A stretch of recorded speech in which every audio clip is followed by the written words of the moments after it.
Si tu es courtier immobilier ou tu t'apprêtes à devenir courtier immobilier, tu te demandes par où commencer, puis comment peut-être accélérer ton développement, cette vidéo-là, c'est pour toi.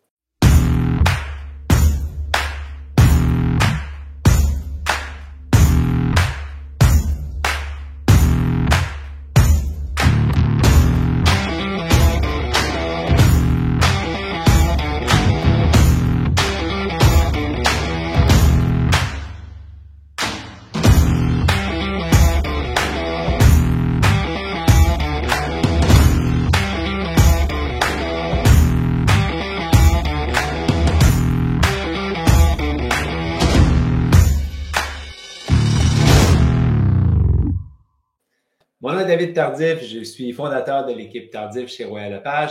L'équipe qui est devenue au fil des années une équipe d'importance au Canada parmi le 1%. Ma mission aujourd'hui, c'est d'aider mon équipe et les autres courtiers à atteindre un niveau d'excellence en courtage immobilier, puis ultimement, de développer une indépendance financière. Alors aujourd'hui, on va parler, je te parle à toi, le courtier qui commence ou peut-être qui est allé encore aux études et qui a envie de te lancer en immobilier, puis je veux vraiment que tu prennes un petit peu d'avance parce que souvent, ce qui arrive, ce que je vois beaucoup dans notre pratique, c'est que les courtiers reçoivent leur licence de courtage, puis tout d'un coup, ils se demandent par où commencer.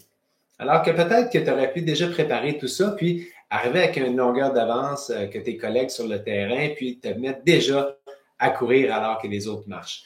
Alors, première chose, je vais te donner 6 conseils. Le premier conseil, évidemment, c'est d'être curieux. Okay?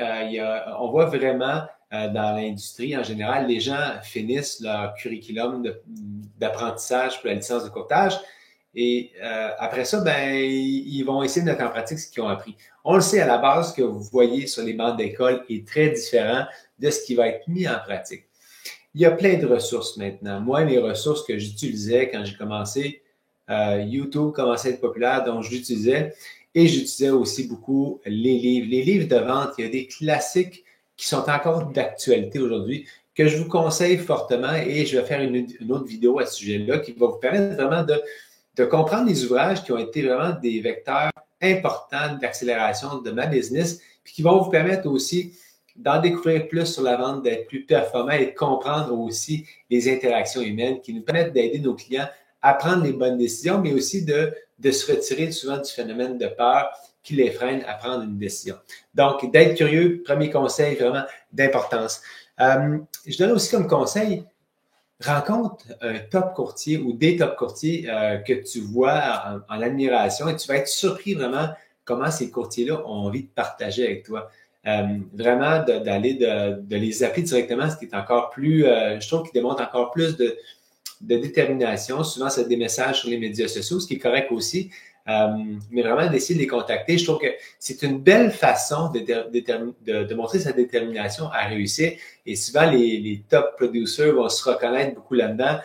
Évidemment, amène-le, invite-le à prendre un café. Je t'invite à payer le café, évidemment. Laisse-le pas payer, s'il vous plaît, parce que c'est vraiment dans un esprit de générosité qui va être là avec toi. Puis, pose des questions. Comment il a commencé? Comment ça a explosé sa business? De quelle façon il a pu en venir à avoir vraiment le succès qu'il y a aujourd'hui? Puis ça va te donner vraiment des pistes de solutions pour développer ta business.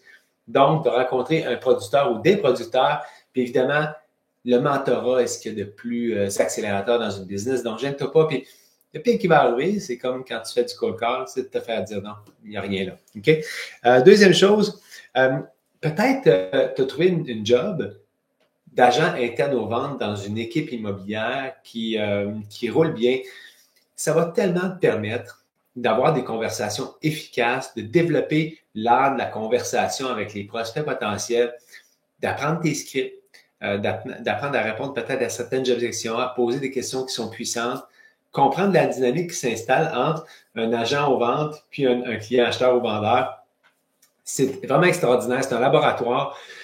Il y a plusieurs équipes qui vont vraiment obliger les gens, lorsqu'ils commencent dans leur équipe, à avoir un certain nombre d'appels à la base pour se former, se développer. Alors, si tu as déjà pris cette longueur d'avance-là, tu as utilisé ce rôle-là, en plus, tu peux avoir un petit revenu, ça peut être vraiment intéressant de développer tes habiletés de base.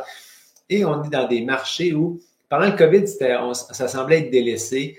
on est dans un marché où les habiletés de base reviennent, ils reviennent en force. Alors, il faut être prêt vraiment à communiquer de façon efficace, devenir très, très bon dans les conversations. Mais je le dis tout le temps, peu importe si tu t'achètes un lead en ligne ou tu arrives dans ta business puis tu fais du Facebook Ad, du Instagram Ads, puis finalement, le lead vient vers toi, puis si tu n'as pas les habiletés pour le convertir, ça ne te donne rien, tu dépenses de l'argent, tu t'engaroches aux poubelles. Okay? Donc, va apprendre une job d'agent interne aux ventes, va appliquer, il y a plein d'équipes.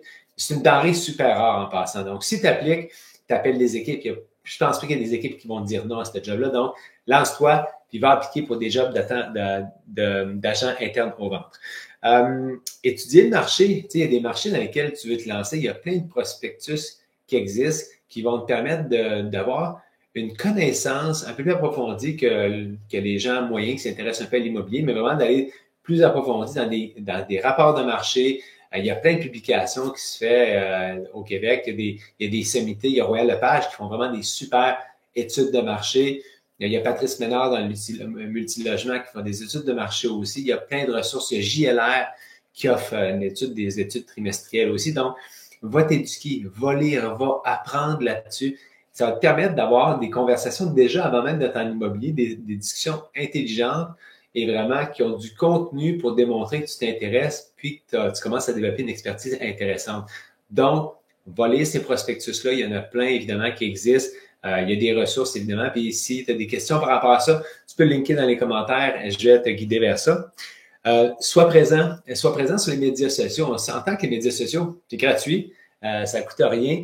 Et de documenter ton processus en devenir d'un courtier immobilier ou en devenir d'un courtier à succès, de montrer comment tu travailles fort, comment tu es déterminé, comment tu as envie de réussir, ça va dire beaucoup à ton auditoire et tu vas devenir, évidemment, comme on le voit dans l'industrie, une espèce d'influenceur dans ta niche.